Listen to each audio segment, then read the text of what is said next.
इतनी बड़ी जिम्मेदारी को अपने कंधों पर उठाने का आइडिया कैसे आया, कैसे आपका सफर शुरू हुआ? मैं भी पहले बैंकिंग को ही चुना, बाकी चीज़ें हमारे दिमाग में नहीं थी। बैंकिंग, एसएससी और रेलवेज, तीन सबसे टफ एग्जाम्स, तीनों एक दूसरे से कैसे अलग हैं, आप इसको कैसे देखते हैं? जिसकी इंग्लिश कमज़ोर है लेकिन उसकी इच्छा अगर बैंकिंग सेक्टर में जाने का है तो वो मैम बैंक में भी जा सकता है। बैंकिंग, एसएससी और रेलवेज की हम बात कर रहे हैं सर। मेरे हिसाब से उन्हें स्टेनोग्राफर के लिए जो है वो जाना चाहिए। सर आज के टाइम में प्राइवेट सेक्टर्स की तरफ झुकाव ज़्यादा है जी जी जी। और सरकारी नौकरी को आकर्षण का केंद्र बन गया है। प्राइवेट सेक्टर में क्या है कि मैं सबसे अगर एक मैं अच्छा एग्जांपल अगर आपको दूं, उसमें क्या था, पेंडेमिक का टाइम, कोरोना, और जो बंदा कोरोना से नहीं सीखा तो फिर आगे वो नहीं सीख सकता। पहली बात है सरकारी नौकरी में क्या है कि देखिए, एक तो रिस्पेक्ट है और एक एज के बाद थोड़ा बॉडी को भी रिलैक्स चाहिए होता है, वो भी आराम खोजता है, हर कोई आराम खोजता है। आपका सिलेक्शन नहीं हो पाया तो आप डिप्रेशन में चले गए। आजकल ऐसा ज़माना है कि लोग कंपैरिजन बहुत करते हैं। वो तो करो ही मत, पहला चीज़, क्योंकि हर कोई एक जैसा नहीं होता।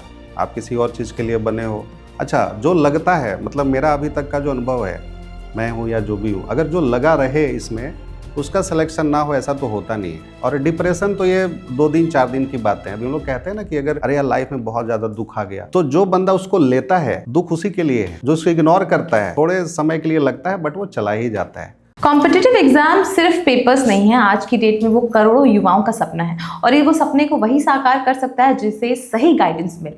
आज हमारे साथ मौजूद हैं अड्डा 247 के टीचर सौरभ तिवारी सर, जिनसे आज हम अनफिल्टर्ड बातों में बहुत सारी बातें करेंगे, एसएससी, बैंकिंग और रेलवे की तैयारियों को लेकर, उसके संघर्ष को लेकर। तो चलिए शुरू करते हैं उनसे बातचीत। सर सबसे पहले आपका बहुत बहुत स्वागत है हमारे इस खास कार्यक्रम में। Thank you. बैंकिंग, एसएससी और रेलवेज, तीन सबसे टफ एग्जाम्स, तीनों एक दूसरे से कैसे अलग हैं, आप इसको कैसे देखते हैं?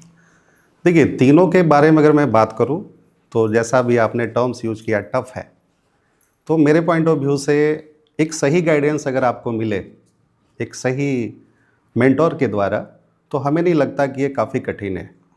अगर मैं अभी आपको कुछ ऐसी चीज़ें बताऊं कि बहुत कम समय में, साल, 1.5 साल, 2 सालों के अंदर बहुत सारे ऐसे उदाहरण अपने पास हैं जो कि वो सक्सेस हुए हैं। सही गाइडेंस अगर उन्हें मिले तो वो कम समय में सक्सेस होंगे। और रही बात तीनों के डिफरेंसेस की, जो भी बच्चा जिसकी लॉजिकल थिंकिंग, जो सोचता बहुत तेज़ी से है, दूसरी बात अगर वो कैलकुलेशन, मैथ्स के बारे में अगर मैं जिक्र करूं और उसमें अगर वो कैलकुलेशन वगैरह में बहुत तेज़ है, तो मेरे पॉइंट ऑफ व्यू से उसे बैंकिंग में जाना चाहिए। ठीक है। दूसरी बात, अगर जो बच्चा थोड़ा डिफेंसिव खेलता है, डिफेंसिव मोड में है, तो मेरे पॉइंट ऑफ व्यू से उसे एसएससी में जाना चाहिए, क्योंकि उसे टाइम देना पड़ेगा उसमें, क्योंकि उसके जो सिलेबस होते हैं उसमें ज़मीन और आसमान का फ़र्क है। आजकल अगर मैं अभी बात कर लूँ कि बच्चे भी कोचिंग में जाते भी हैं, तो सबसे बड़ा उनका यही चीज़ होता है कि चलो तीनों की चीज़ों की तैयारी किया जाए, बट ये मेरे हिसाब से गलत है। तो उस पर भी हम लोग आगे चर्चा करेंगे कि बैंकिंग क्या कैसे अलग है, एसएससी कैसे अलग है, रेलवे कैसे अलग है। दूसरी चीज़ें ऐसी भी आती हैं कि वैसे बच्चे, जो कि रेलवे के बारे में अगर मैं बात कर लूँ, तो बच्चों के दिमाग में है कि जिनकी इंग्लिश कमज़ोर है ना, तो वो रेलवे की तरफ उनका झुकाव ज़्यादा होता है। लेकिन मैं आपको एक और चीज़ बता दूं कि अगर जिसकी इंग्लिश कमज़ोर है लेकिन उसकी इच्छा अगर बैंकिंग सेक्टर में जाने का है, तो वो मैम बैंक में भी जा सकता है। आप पूछेंगे कि क्यों? बहुत सारे जो हमारे नए बच्चे हैं उनको लगेगा सर गजब की आप बात कर दी है यहाँ पे। तो बेटा देखो, अगर बैंकिंग सेक्टर के बारे में अगर मैं बात करूँ तो उसमें हिंदी में बोलूँ तो क्षेत्रीय ग्रामीण बैंक, जिसे शॉर्ट में हम लोग आरआरबी के नाम से जानते हैं, तो उसमें जो प्री का जो एग्ज़ाम्स होता है, तो अगर मैं वहाँ पे अगर देखने जाऊँ तो 45 मिनट्स का पेपर होता है पहले प्रीलिम्स का, जिसमें सिर्फ मैम आपसे मैथ्स और रीजनिंग पूछे जाते हैं। 40 क्वेश्चंस होते हैं वहाँ पे, और उसमें 20 मिनट्स दिए जाते हैं आपको मैथ्स के लिए, है ना, और 25 मिनट्स दिए जाते हैं आपको रीजनिंग के लिए। अब आप अगर इसको इस तरीके से देखते हो कि अगर ये टफ है, तो मैंने बोला कि जिसका कैलकुलेशन फास्ट है, जो सोच सकता है, तो ये इस सेक्टर में जाएगा, बैंकिंग में जाएगा। और रही बात मेंस की, जहाँ भी हम बात कर रहे थे कि इंग्लिश और हिंदी को लेकर के, तो एक ऑप्शन रहता है मेंस में कि आप इंग्लिश के बजाय आप हिंदी बनाओ, तो ये बहुत बड़ी बात है। Thank you. आगे पूछिए। सर आज के टाइम में प्राइवेट सेक्टर्स की तरफ झुकाव ज़्यादा है, जी जी जी, और सरकारी नौकरी को आकर्षण का केंद्र बन गया है, इसको आप कैसे देखते हैं? देखिए प्राइवेट सेक्टर में क्या है कि मैं सबसे अगर एक मैं अच्छा एग्जांपल अगर आपको दूं तो उसमें क्या था, पैंडमिक का टाइम, कोरोना। और जो बंदा कोरोना से नहीं सीखा तो फिर आगे वो नहीं सीख सकता, पहली बात है। सरकारी नौकरी में क्या है कि देखिए एक तो रिस्पेक्ट है, और एक एज के बाद, अभी मान लो कि हम लोग ठीक है, तो एक एज के बाद थोड़ा बॉडी को भी रिलैक्स चाहिए होता है, वो भी आराम खोजता है, हर कोई आराम खोजता है। और जैसा अभी पोटेंशियल है, अभी हम लोग जिस तरीके से काम कर सकते हैं, मे बी आफ्टर 10 ईयर्स वो नहीं कर सकते। तो वहाँ पे जा कर के रही बात की जो सिक्योरिटी चाहिए वो नहीं मिल पाता प्राइवेट सेक्टर्स में। बट ये जो गवर्नमेंट सेक्टर्स है, तो मैंने भी आपको बोला है कि उदाहरण की पैंडमिक के बारे में, तो उसमें क्या था कि जो प्राइवेट सेक्टर्स वाले लोग थे, मैं सभी को इंडिकेट नहीं कर, लेकिन हाँ आप देखे होंगे कि बहुत सारे कंपनी ने जो एमएनसी हैं अच्छी अच्छी, उन्होंने अपने कर्मचारियों की छटनी शुरू कर दी, है ना भाई। वो भी तो कभी सोच के नहीं गए होंगे कि सर ऐसा भी हो सकता है हमारे साथ। लेकिन हाँ एक चीज़ आप वहाँ पे देखिए कि जो भी सरकारी एम्प्लॉय थे, जो भी सरकारी कर्मचारी थे, उन्हें बिल्कुल टाइम से पैसे आए। और वहाँ पे अगर मैं बोलूँ कि कुछ कुछ तो ऐसे लोग थे कि जिन्हें अगर 1000 रुपीज़ के बारे में भी अगर मैं बात कर लूँ तो इससे बड़ा बेहतरीन एग्जाम्पल जो है वो नहीं हो सकता। और मैं यहाँ पर अगर आपसे बात कर लूँ कि सरकारी क्यों बेस्ट है, तो मैंने बोला रिस्पेक्ट भी है, एक टाइम के बाद आपको एक जो पैसे की जो मैंने बात करी, फाइनेंशियल जो सपोर्ट के बारे में जो मैंने बात किया, वो भी बेहतरीन है। और लोगों को क्या चाहिए, तीसरा चीज़ है कि लोगों का आप सेवा कर सकते हैं। अभी मान लो अगर मैं प्राइवेट सेक्टर्स के बारे में बात करूँ तो कहीं पे भी अगर मैं जा रहा हूँ तो मुझे पहले इन्वेस्टमेंट करो, ये सारी चीज़ें हैं, तब कुछ मिलेगा। लेकिन अगर गवर्नमेंट के बारे में बात करूँ तो ये जो सारी चीज़ें हैं वो आपका टेंशन नहीं है, बस आप परफॉर्म कीजिए, गवर्नमेंट देख लेगी, सरकार देख लेगी। तो ये तो ही बैंकिंग एसएससी की बात, इस टॉपिक को हम और आगे बढ़ाएंगे। अब जरूर बात जरूर। करते हैं सौरभ तिवारी सर की। जी जी आप इस इंस्टीट्यूट से कैसे जुड़े, आपकी जर्नी कैसे रही, कैसे आप एजुकेशन एज अ टीचर क्योंकि टीचर बनना अपने आप में बहुत बड़ी जिम्मेदारी है, बिल्कुल, इतनी बड़ी जिम्मेदारी को अपने कंधों पर उठाने का आइडिया कैसे आया, कैसे आपका सफर शुरू हुआ? देखिए हमने अगर मैं सिंपल बात करूं तो ग्रेजुएशन के बाद मैं भी पहले बैंकिंग को ही चुना, बाकी चीज़ें हमारे दिमाग में नहीं थी कि हाँ चलो एसएससी भी सोचना है, बट रेलवे भी सोचना है। लेकिन मैं सिर्फ बैंक को ही चाहा, क्योंकि मैं कॉमर्स बैकग्राउंड से रहा हूँ। तो शुरू से जो भी चीज़ें मिली तो ऐसा लगा कि नहीं, जो कॉमर्स बैकग्राउंड से है वो बैंकिंग में जाना मतलब जाएगा तो थोड़ा उसको हेल्प मिलता है। तो हमारी जो जर्नी थी, हमने भी तैयारी करी जैसे हर बच्चे करते हैं, और कोचिंग इंस्टीट्यूट में बच्चे जाते हैं। मैं 1.5 से 2 महीने कहीं कोचिंग इंस्टीट्यूट में गया। और दूसरी बात ये थी कि जो भी हमारे एक छोटे मामा जी हैं, है ना, तो वो अब हमारे साथ नहीं रहे, बट उनके जो फ्रेंड, तो उन्हीं के थ्रू जो है हम रीजनिंग वगैरह में या जो भी कंपटीशन होता है तो उन्होंने मेरे को गाइड करना शुरू किया। और जो मैं कोचिंग में जब गया था वहाँ पे, तो मुझे लगा, क्योंकि देखो नए बच्चों को ऐसा लगता है शुरुआत में कि यार इसे तो ज़्यादा मैं ही जानता हूँ।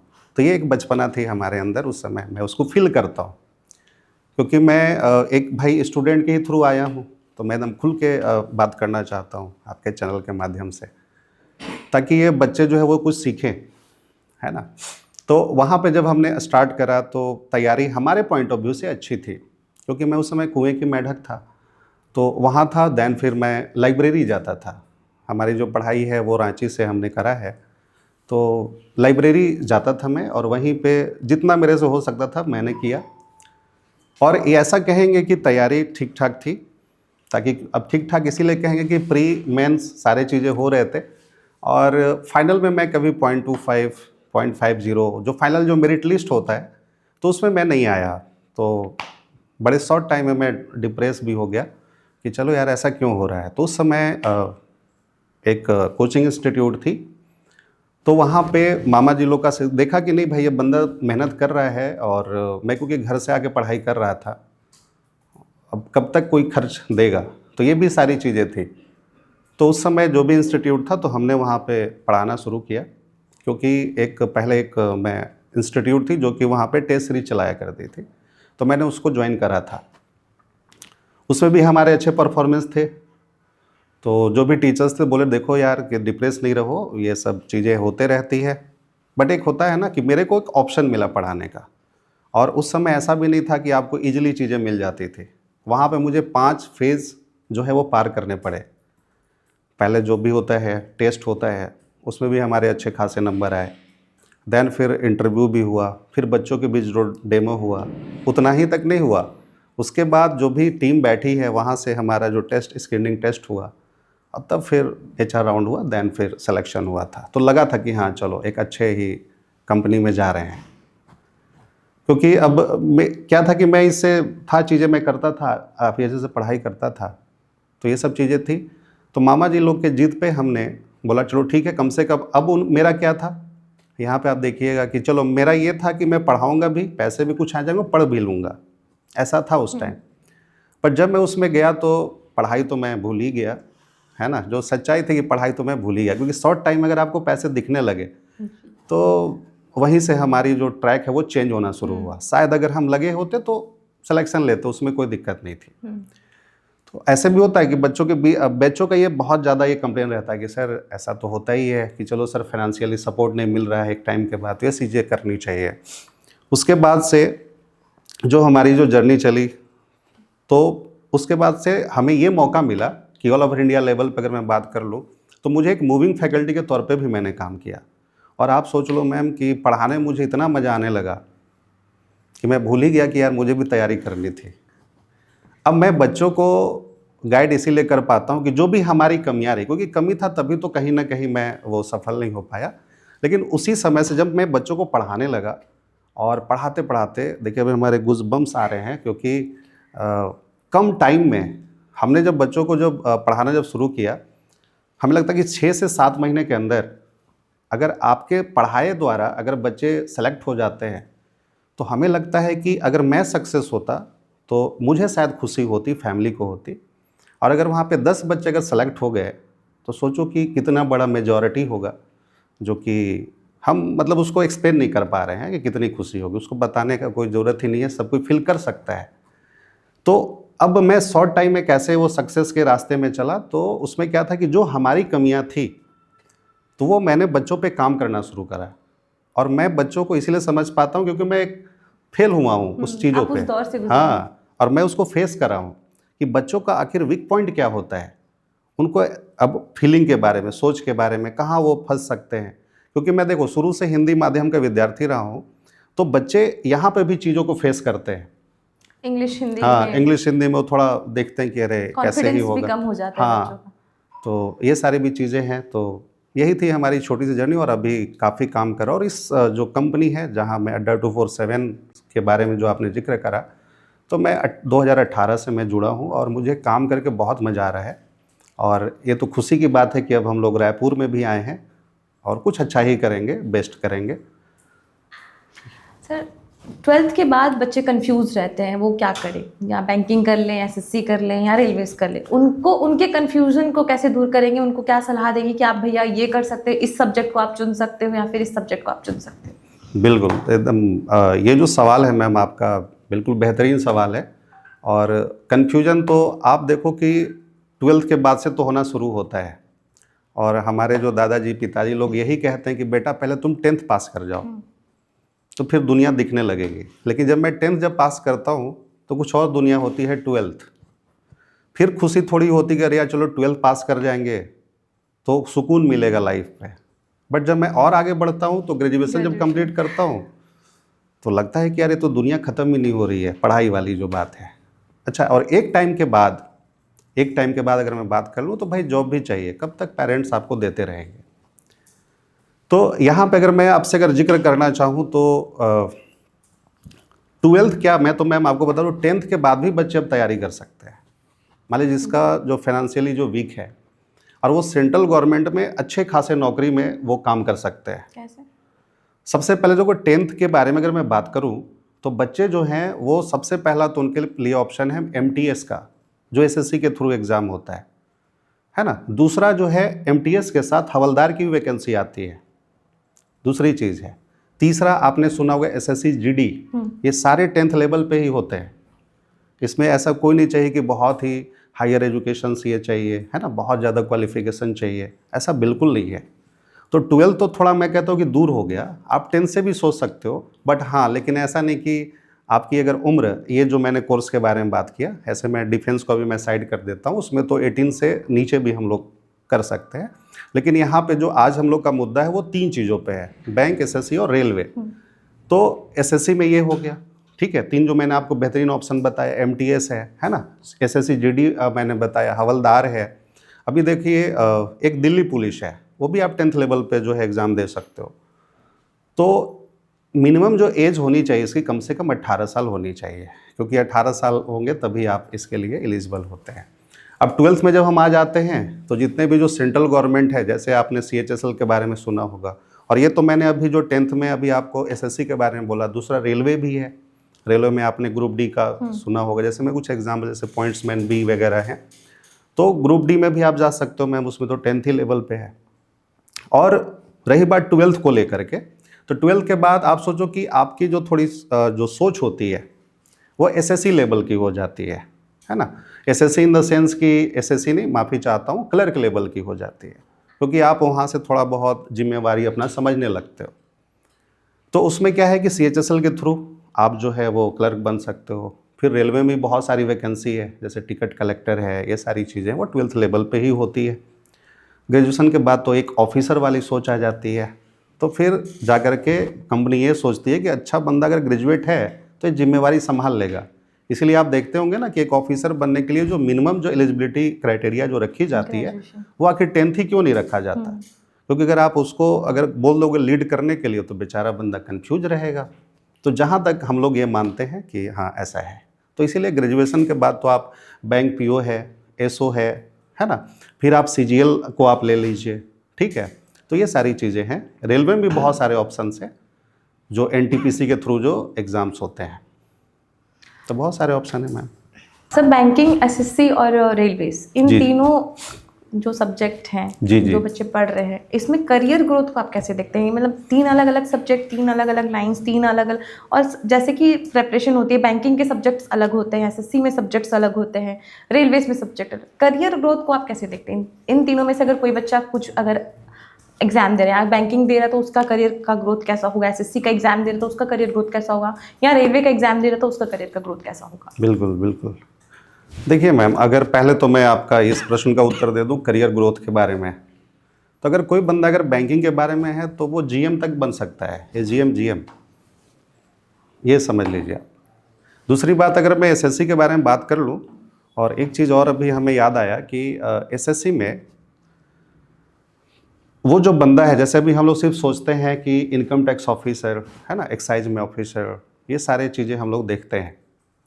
तो एसएससी में आप बहुत बड़े पायदान तक जा सकते हो, और उसमें एक पोस्ट होता है एएसओ का, मिनिस्ट्री ऑफ एक्सटर्नल अफेयर्स में एक पोस्ट होता है, जिसमें वह बंदा जो है जिस कंट्री में जाएगा उसको उसी कंट्री के एवज में जो है वो पैसे मिलते हैं। हम लोग तो बस सोचते हैं कि नहीं चलो एसएससी का है तो 50, 60, 70, 80, 1 लाख तक ही सोचते रहते हैं। लेकिन अगर आप वाकई में पढ़ने की इच्छा रखते हैं और अगर आप फॉरेन में घूमना चाहते हैं, आपके पैसों में बिल्कुल टैक्स ना लगे, रहने के लिए, खाने के लिए सब चीज़ मिले, तो बेहतरीन जॉब है। तो आप देखो करियर ग्रोथ के तो बारे में बहुत ही आप आगे बढ़ सकते हो। तीसरी बात करते हैं रेलवे के बारे में, है ना। रेलवे में अगर मैं बेसिकली मानूँ तो 4 लेवल में आप चीज़ों को डिवाइड कर सकते हो। एक group A, group B, group C और ग्रुप डी। बेसिकली जो ग्रुप ए का जो रेलवे में जो पोस्ट होता है, जिसमें आईएएस ऑफिसर लोग ही उसमें जाते हैं, उसमें 4 पोस्ट हैं, 4 डिपार्टमेंट समझिए, 4 डिपार्टमेंट है, तो उसमें डायरेक्ट रिक्रूटमेंट वही आईएएस ऑफिसर वाले ही लोग उसमें जाते हैं। फिर है बी, है ना, तो बी में भी देखिए ए और बी जो होता है वो गैजेटेड ऑफिसर वाला है, और ये जो सी और डी है रेलवे में वो नॉन गैजेटेड का है। तो जैसे हमने बोला कि अगर आपका रेलवे में काफ़ी अच्छा एक्सपीरियंस हो जाता है तो आप ग्रुप बी में जो है, सी में अगर आपने बहुत अच्छा काम करके दिखाया है तो प्रमोशन बेस पे आप बी पे जा सकते हो, ये बहुत अच्छी बात है।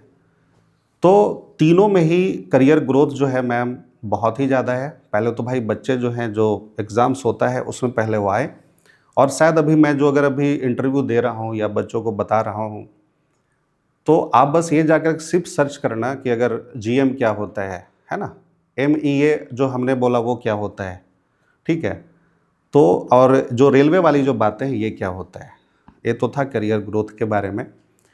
दूसरी चीज़ ये है कि तीनों को कैसे हम अलग अलग कर सकते हैं, कौन बच्चे इसको कर सकते हैं। तो देखो, मैंने पहले भी अभी बोला था कि जिसका सोचने की जो शक्ति तेज है और जो कि कैलकुलेशन में माहिर है, तो उसे बैंकिंग में जाना चाहिए।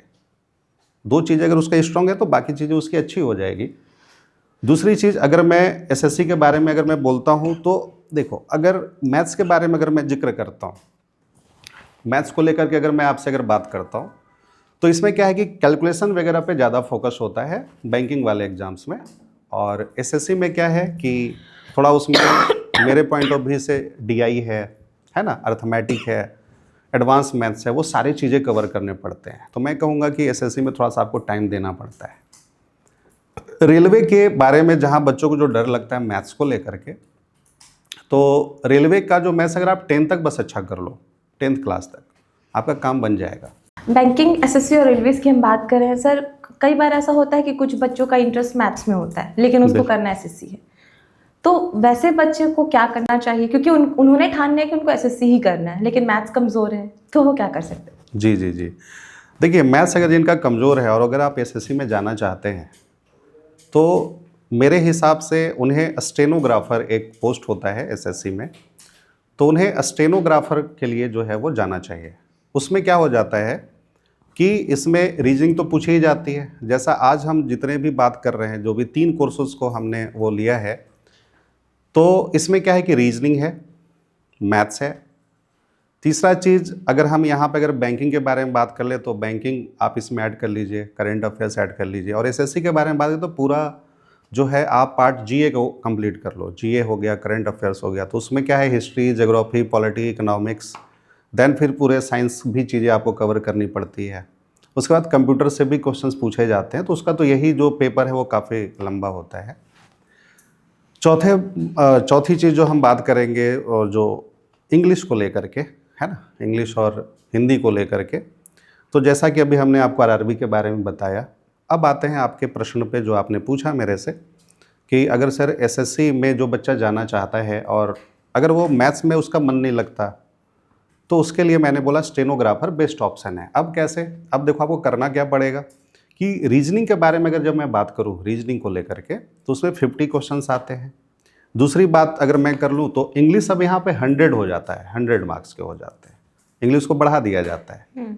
और तीसरा अगर मैं बात कर लूँ जीए और करंट अफेयर्स को लेकर के, तो ये 200 मार्क्स के हो जाते हैं। और अभी तक क्या है कि बहुत सारे जो आप एग्ज़ाम्स देखेंगे अभी इन तीनों में, तो उसमें एक प्री होगा देन फिर मेंस होगा। सोचो कि आपको 2 एग्ज़ाम्स देने पड़ते हैं, लेकिन खुशी की बात यह है कि इसमें आपको सिर्फ एक ही जो है रिटन एग्ज़ाम देना है, 200 मार्क्स के होंगे। इसके कट ऑफ कम जाते हैं, उसके पीछे रीज़न ये है कि जो इसका सेकेंड फेज होता है शॉर्ट हैंड का, अब आप अगर मैथ्स नहीं पढ़ना चाहते हो बेटा, तो एक चीज़ तो पढ़ना पड़ेगा, वो है स्टेनो की पढ़ाई करनी पड़ेगी। और अगर आप आराम से भी उसको करो तो 6 महीने लगते हैं। अगर मैं बोलूँ कि नहीं, अगर आपको रिदम पकड़ लेना है, अच्छे से करना है, तो आप इसमें सोचो कि 6 मंथ्स तो लगेंगे शॉर्ट हैंड लिखने के लिए। अब मैं एक चीज़ और भी ये भी बोल सकता हूँ कि ये 12th लेवल का जॉब है।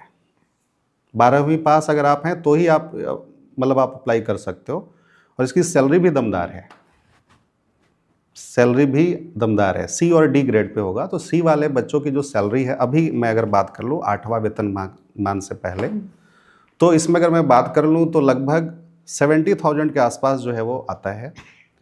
और अगर मान लीजिए कि अगर आप उसका डी जो होता है पोर्शन, तो उसमें सैलरी कम जाती है, मतलब 45 के अराउंड अभी जाता है। लेकिन अगर अभी आप सोच लीजिए 8वां वेतनमान लागू होगा तो बहुत अच्छी खासी सैलरी हो जाएगी, है ना। तो जिन बच्चों का अगर मैथ्स कमज़ोर है और सीधा अगर वो इसमें जाना चाहते हैं एसएससी में, तो बच्चा तेरे लिए सबसे बेहतरीन ऑप्शन है स्टेनोग्राफर का। अभी से लग जाओ, आराम से 1-1.5 साल में तुम फोड़ दोगे, हमारे शब्दों में फोड़ दोगे। छत्तीसगढ़ की बात करते हैं सर, छत्तीसगढ़ के जो छात्र हैं, स्टूडेंट्स हैं, जी जी, उनकी तैयारियों को लेकर आपकी क्या कुछ राय है? वो अगर कम्पिटिटिव एग्जाम्स की प्रेपरेशन कर रहे हैं तो उनको किस तरीके से अपने शेड्यूल को रखना चाहिए? क्या कुछ एडवाइस आप उनको देना चाहेंगे? बहुत अच्छा सवाल है मैम। इसमें छत्तीसगढ़ या कहीं भी जगह की अगर मैं बात कर लूँ तो कहीं के बच्चे कम नहीं होते। एक उनको अगर मैं एक स्टूडेंट उस पर देखता हूँ, और छत्तीसगढ़ में ये मैं बात कर लूँ कि अभी मैं यहाँ पे 4 महीने 5 महीने से हूँ और काफ़ी अच्छा लग रहा है, क्योंकि आप यहाँ कहीं किसी को कम में नहीं आंक सके। दूसरी बात ये है कि ऑप्शंस की कमी थी पहले जो भी था, तो अड्डा 247 जो कि आप देख पा रहे हैं कि पूरे भारत में, भारत क्या, आप तो अगर आप फॉरेन में देखो, खैर अभी हम भारत के बारे में बात कर लेते हैं, तो इसमें अभी वो लीड इंस्टीट्यूट है ना, और हर एक क्षेत्र में है, और बैंकिंग के मामले तो में नंबर 1 है अभी के डेट में। तो यहाँ पे क्या करना है कि बच्चे जो हैं, एक जो आपने, मैं एज ए टीचर एक चीज़ और यहाँ पे एक्सप्लेन करना चाहूँगा कि कभी भी बच्चों को ना सिर्फ क्लास करके वो घर चले जाते हैं। एक जो हमारी जो प्लानिंग है कि मैं यहाँ पे यही काम कर रहा हूँ कि जो भी बच्चे हैं तो क्लास करते सीधे घर चले जाते हैं। हमारा ये मानना है कि क्लास के बाद उन्हें जो है डेली कम से कम 2 से 3 घंटे जो आपने आज पढ़ाई करी है वही चीज़ें आप सेम प्रैक्टिस करो। होता क्या है कि बहुत सारे बच्चे ऐसे होते हैं जिनको कि चीज़ें तुरंत से समझ में नहीं आती, हर बच्चे एक जैसे नहीं होते, तो वो बेचारा क्या करे, अगर वो घर भाग जाएगा तो जो उसका डाउट्स है वो तो आज का रह गया, फिर कल जब वो आएगा तो उसका जो डाउट्स है फिर रह गया। तो उसको रुक करके वही चीज़ें जो है वो टीचर से पूछनी चाहिए, पहली बात। और अभी हम देख रहे हैं कि जो 4-5 महीनों से है, तो जो बच्चे इस कदम पे चल रहे हैं, तो उसमें मैंने ये देखा है कि अभी रिजल्ट्स भी बहुत सारे अभी आ रहे हैं यहाँ पे। अभी रिजल्ट्स आए हैं प्री में, सोचिए कि 4-5 महीने पढ़ रहे हैं बच्चे, प्री का रिजल्ट देना शुरू कर दिए। ये दूसरी थी। अब जो है संडे को हम लोग स्पेशल क्लास भी रखते हैं। वो जो क्लासेस होती है ऐसी नहीं कि रैंडमली कुछ भी पढ़ा दिया। आजकल क्या होता है कि बच्चों का जो मतलब इंटरटेनिंग होता है, थोड़ा सा उसमें उनको मज़ा आ जाए, और टीचर्स का भी ये होता है कि नहीं जिसमें थोड़ा मुझे मज़ा आ जाए। तो ऐसा नहीं है। जो क्लासेज जो हम लोग ऑर्गेनाइज करते हैं तो 6 डेज़ के हिसाब से जो भी हम लोग टेस्ट पेपर में देखते हैं कि नहीं, अब जो हमने 6 चीज़ें जो पढ़ाई, मतलब 6 दिन में जो चीज़ें पढ़ाई, और उसमें जो कमियां हैं बच्चों की, जिस चैप्टर में प्रॉब्लम है उसका हम लोग संडे को स्पेशल क्लास रखते हैं। अब उसमें जिन बच्चों का अच्छा मार्क्स है वो नहीं आए, कोई दिक्कत नहीं है, लेकिन हाँ जिनका प्रॉब्लम है, और प्रॉब्लम में ये देखते हैं कि नहीं 75% बच्चों का जो सेम प्रॉब्लम है, तो उसी की क्लास रखते हैं मैम हम लोग इस तरीके से। इसी से जुड़ा मेरा एक और सवाल है, छत्तीसगढ़ का एनवायरनमेंट बहुत रिच है, बहुत सारी चीज़ें हैं यहाँ जी, पर। जी। अगर जनरल नॉलेज की बात करें, बहुत सारे छत्तीसगढ़ के जो बच्चे हैं, आपके हिसाब से क्या चैलेंजेस उनको इस दौरान फेस करने पड़ते हैं, क्या कुछ उनको चुनौतियाँ सामने लानी पड़ती है जब आप एसएससी बैंकिंग या रेलवेज की तैयारियां कर रहे हैं? तो उस दौरान क्योंकि हर एक स्टेट का अलग होता बिल्कुल है, बिल्कुल बिल्कुल। इस दौरान वो क्या कुछ चैलेंजेस फेस करते हैं आपके हिसाब से? क्योंकि आप जैसे आपने बताया कि बिल्कुल 4-5 महीने से आप यहाँ पर हैं, तो आपको क्या लगता है कि कौन कौन से ऐसे चैलेंजेस हैं जो यहाँ के बच्चे फेस कर रहे हैं, और उनको बिल्कुल बिल्कुल उस चैलेंजेस को कैसे ओवरटेक करना चाहिए? हाँ, ये भी आपने सही, और मैं फेस कर रहा हूँ।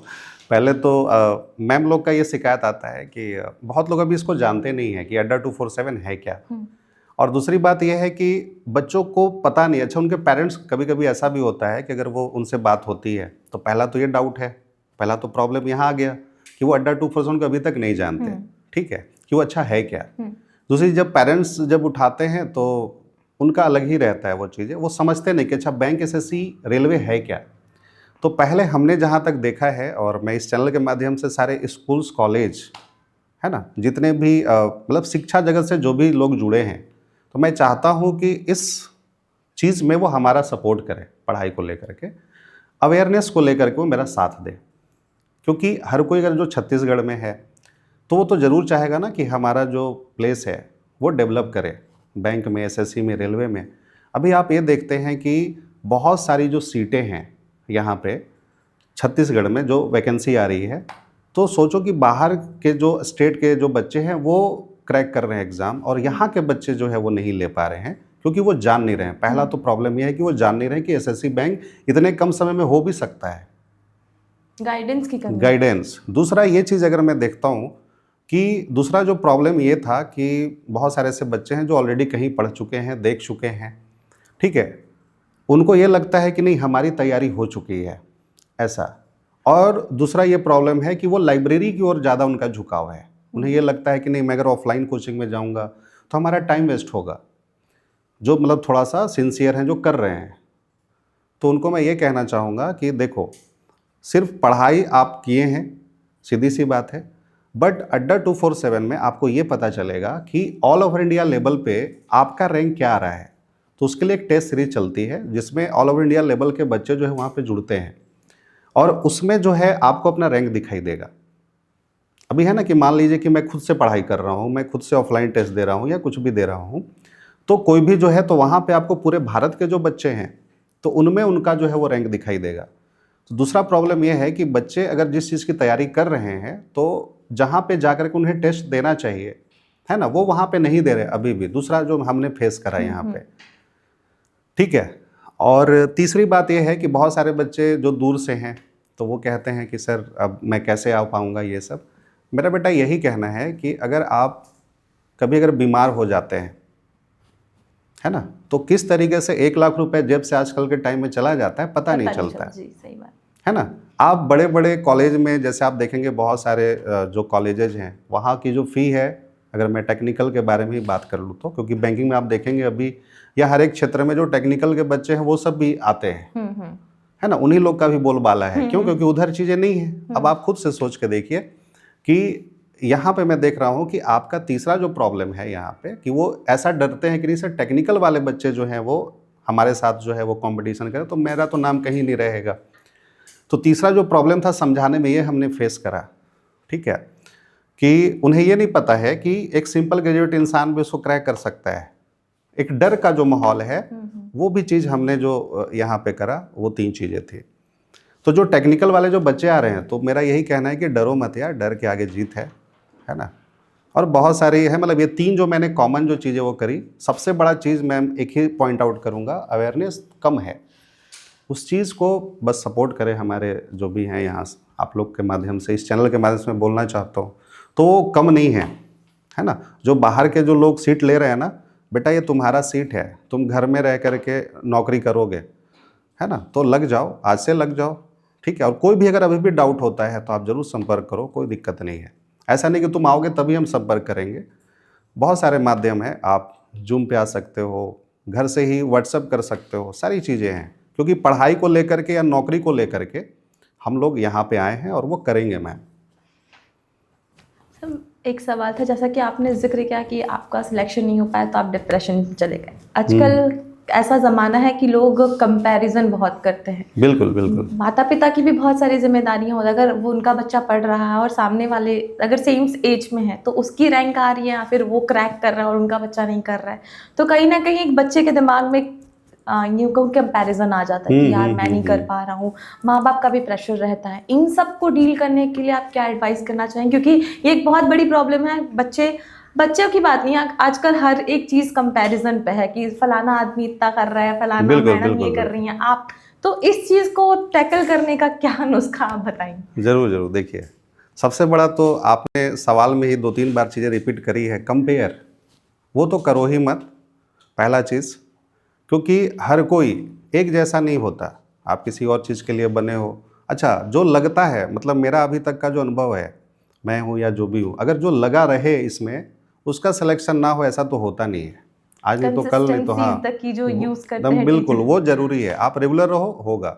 रही बात डिप्रेशन की, तो देखो 2-3 चीज़ें यहाँ पे हमारे पॉइंट ऑफ व्यू से चीज़ें आती हैं कि एक घर का जो प्रेशर आपने बोला, तो हमारा पेरेंट्स से ये आग्रह है, हाथ जोड़ के विनती है कि आप ये सोचो कि आप जिस तरीके से सोसाइटी में लोगों के बीच जो कमेंट सुन के जो आप प्रेशर झेल पा रहे हो ना, वही बच्चा भी झेलता है, ठीक है। तो आप पेरेंट्स को तो वहाँ पे उनको सपोर्ट करना चाहिए, थोड़ा टाइम देना चाहिए। अब पहले वाली बात नहीं है कि चलो यार कि 18 साल में इसकी शादी कर दो उसके, अब ऐसा नहीं है ना।